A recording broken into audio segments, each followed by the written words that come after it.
this video, I'm going to pick up where I left off last time in talking about the damping coefficient and how we use that to define what we expect as an output for the vibratory motion. And specifically, we're going to define the critical damping coefficient and how we interpret the actual vibration that results. So where we left off last time was that we had an expression for the general form solution to a mass spring damper system, and we found that if we solve that differential equation, the solution would be of the form x equals e to the lambda t, and then we said that lambda could be one of two things. Using the quadratic formula, we'd get a plus or minus solution that looks something like this. Now, the thing that I said that we had to worry about was what is happening underneath this square root. And basically, again, the consideration is whether or not this value is positive or negative. If it's positive, then the square root of a positive number is a real number. If it's negative, the square root of a negative number is an imaginary number. So there's a transition point between those two conditions where this quantity is equal to 0. So therefore, we're going to take that and pull it out and say c over 2m quantity squared minus k over m. When that quantity is equal to 0, then the damping coefficient c we will define as our critical damping coefficient c sub c. So we're going to say that c sub c is defined as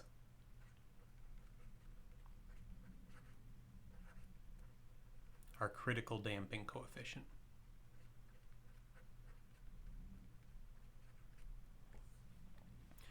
So then we can go ahead and solve this equation for c sub c.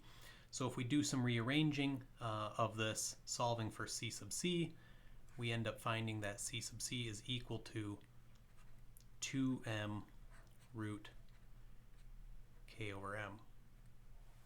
Now, this term, square root of k over m, might look familiar. For an undamped system, this would be the natural frequency. So we're going to go ahead and still call that the natural frequency, and therefore we can rewrite this as 2m omega n.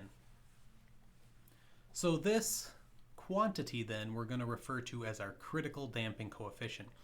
And so we need to think about what happens for various possible combinations of what our damping coefficient is as a comparison to this critical damping coefficient. So we're going to define three possible conditions. First, when c, our damping coefficient, is greater than c sub c, we're going to call this overdamped. And as a result, when this happens, lambda 1 and lambda 2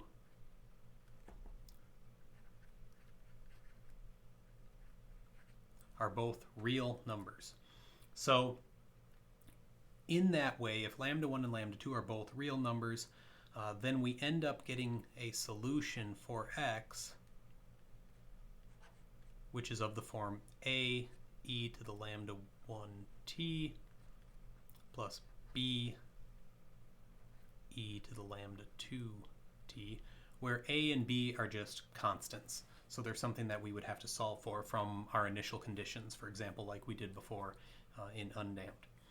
Now, this equation doesn't contain any vibration, so there's no sinusoidal oscillation resulting from that.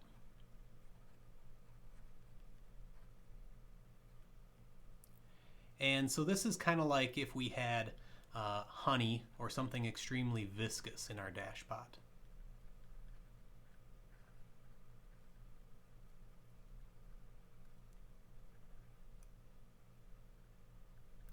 So a highly viscous fluid such that the dash pot won't really move or allow the plunger to move through that liquid very easily, and therefore it's going to be slow to respond to any sort of motion that we would input into it. So that is one definition, when the damping coefficient is greater than the critical damping coefficient. Our second will say, well, what happens then when the damping coefficient is equal to the critical damping coefficient? This condition we're going to define as being critically damped. So specifically, our damping coefficient is equal to the critical damping coefficient, and it is critically damped. And when that occurs, lambda 1 is equal to lambda 2 and is equal to minus c sub c over 2m, which is equal to minus omega n. So under this condition then, my solution for x, or the position, would take the form a plus bt e to the minus omega n t. And again, we find that we have no sinusoidal component to this, so we have no oscillation. And this is actually the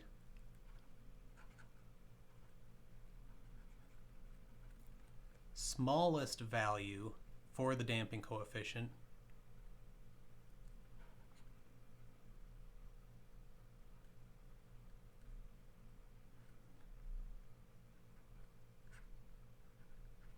for which there will be no vibration. So again, we're not seeing a sinusoidal vibration, but this is the smallest damping, the lowest damping coefficient that we can have that still has no vibration. So we're kind of right on that cusp of getting a sinusoidal output. So then finally, we have the condition when the critical damping coefficient is greater than the actual damping coefficient, or I'll say that the other way around, the damping coefficient is less than the critical damping coefficient. And this we're going to call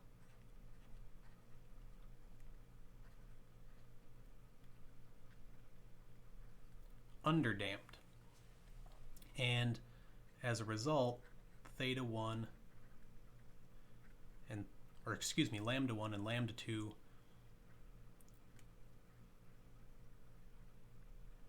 are complex. So when this occurs, we could solve for our position x, and we get an equation of the form d, which is just a constant, e to the minus c over 2m t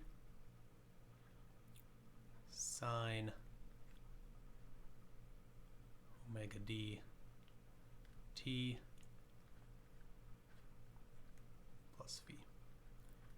And here we have a natural frequency omega d, but it's now the damped natural frequency, which we'll define in a minute. So it's slightly different from the natural frequency omega n. We can rewrite this equation in a slightly different way as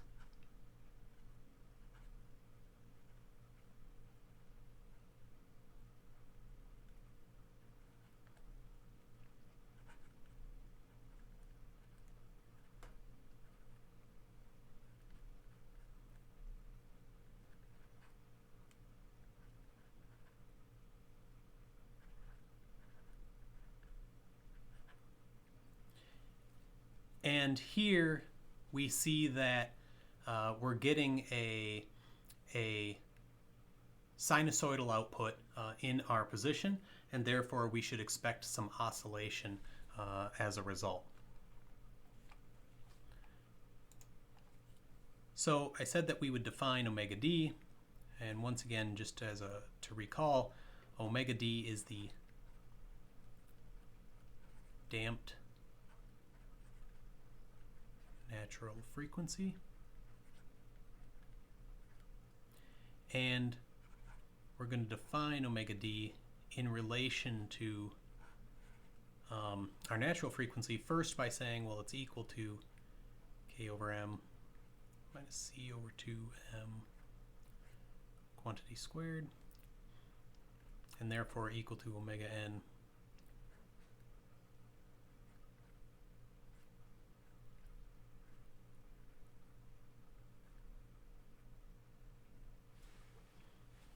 like this. And so rewriting that in terms of the critical damping coefficient, and therefore I'm further going to define the ratio C over C sub C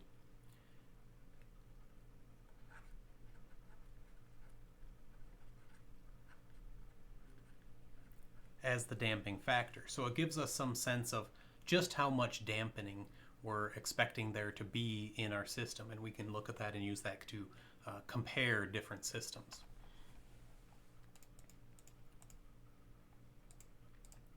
So now, giving a comparison of these various outputs, let's look at a plot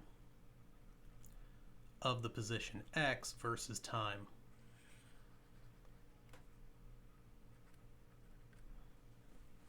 So for an underdamped system, I said that we would expect a sinusoidal output.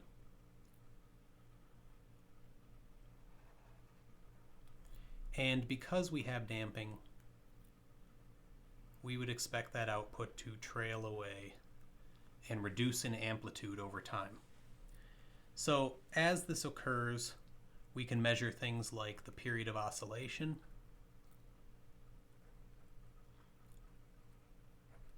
and we're going to define that as the damped period of oscillation, tau sub d, and it's going to be related to our damped natural frequency in the same way that we used our natural frequency before, 2 pi over omega d. Now this shrinking amplitude of our sinusoidal output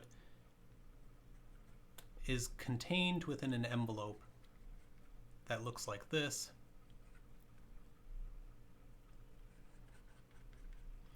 And the equation defining that envelope shows up up here in our equation for x.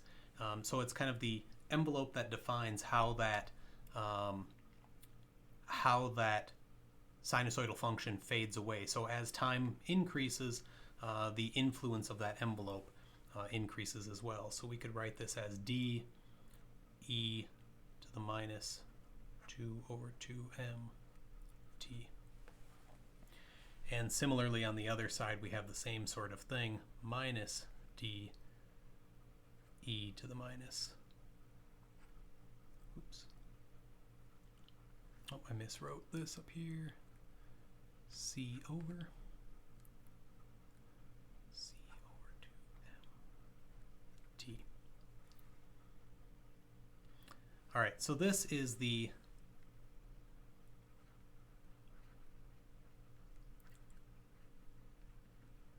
underdamped condition. So let's compare that to what we would see for the overdamped. So the overdamped, if we were to get a motion out of that, remember that I said that's kind of like having something really thick like honey in our dashpot. And the result of that then is that we're not seeing any vibration. So as this motion starts, it decreases and it starts to level out. And for overdamped systems, we might never even actually get to the equilibrium where x is some zero value with time. This might just kind of smooth out over a very long time period. And that condition is overdamped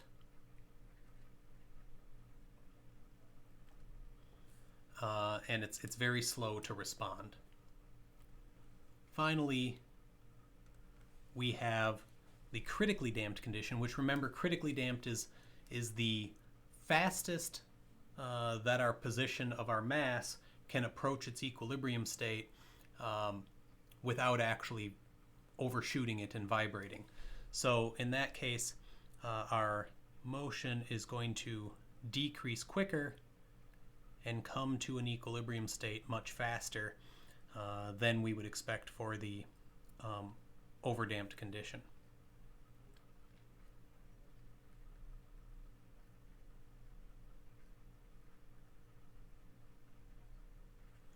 And in fact, if that decrease in position occurred any quicker, we would expect it to overshoot the equilibrium and have to oscillate back from that. So there we would have some oscillation and a sinusoidal function as a result. So those three possible conditions are what we could expect to get out of our system. And of course, we didn't go through and define how we arrived at those various solutions because it's a little bit beyond the scope of what we would do in this course. But it gives you an approximate look at what we could expect as outputs from our damped system. All right, so I'll stop there. Thanks.